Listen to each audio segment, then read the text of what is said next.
Attention, cette émission est laissée à la discrétion de l'auditeur. Les propos et les opinions peuvent choquer. Oreilles sensibles s'abstenir. Richard Martineau.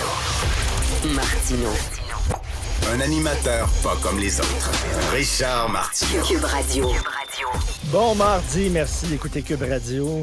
Ah, le milieu de l'éducation. Le milieu de l'éducation. S'il y a un milieu qui est réfractaire au changement, c'est bien celui-là. C'est tout le temps non.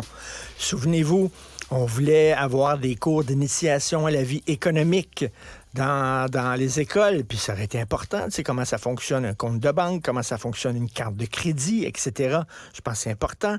La dette et tout ça, le pourcentage, les intérêts, tout ça. Puis là, les syndicats avaient dit non, vous voulez transformer nos enfants en capitalistes, ça n'a pas de bon sens, blablabla. C'était non.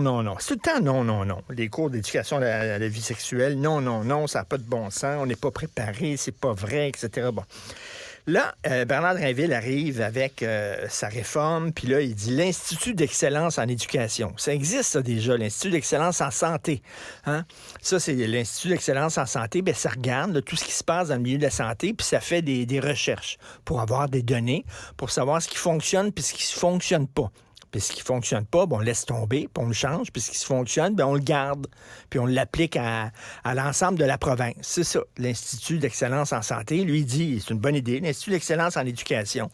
On va regarder les méthodes qui fonctionnent, les méthodes qui ne fonctionnent pas. Puis on va faire des données. Il y a beaucoup de profs qui disent, on a besoin de données probantes, là, on a besoin de chiffres. Là. Par exemple, on dit, les enfants maîtrisent mal le français. Qu'est-ce qu'ils maîtrisent mal? C'est quoi? C'est où ils ont de la difficulté? Là? C'est bon. Eux vont faire des recherches, puis ils vont dire, voici ce qu'on garde, voici ce qu'on change. C'est pas pire. Là, aujourd'hui, dans Le Devoir, il y a un texte signé par plein de chercheurs en éducation, des professeurs, des pédagogues, des professeurs agrégés, des professeurs titulaires, etc., puis qui disent que finalement, c'est de la merde, puis c'est bien épouvantable, l'Institut d'excellence en éducation. Puis là, tu dis, OK, c'est correct, ils ont le droit de pas être d'accord, tout ça, c'est correct. Là, on va lire le texte. Le texte est signé par Nancy Goyette, professeure et chercheuse en éducation de l'Université du Québec à Trois-Rivières. Bon. Et là, tu commences à tomber sur des phrases, là, tu dis, OK, là, le jupon dépasse. Alors, on dit que c'est le néolibéralisme, que ça n'a pas de bon sens, et que des valeurs, écoutez ça, là, depuis des décennies, les milieux éducatifs se font imposer une vision néolibérale de l'éducation. Moi, quand je lis ça, j'entends pip, pip, pip, pip, pip. OK, là, ça commence, toutes les lumières sur mon tableau de bord s'allument, là. Laquelle encourage des visées utilitaires et des valeurs telles que l'individualisme, la compétition ou l'imputabilité. Imaginez-vous, la compétition, c'est épouvantable. Hein, on impose la compétition à nos petits jeunes, nos petits flocons de neige tout fragiles, nos petits lapins. Ça pas de... Puis on demande aux professeurs d'être imputables. Là, c'est épouvantable de rendre des comptes des professeurs. Vous rendez-vous compte, ça n'a pas de bon sens.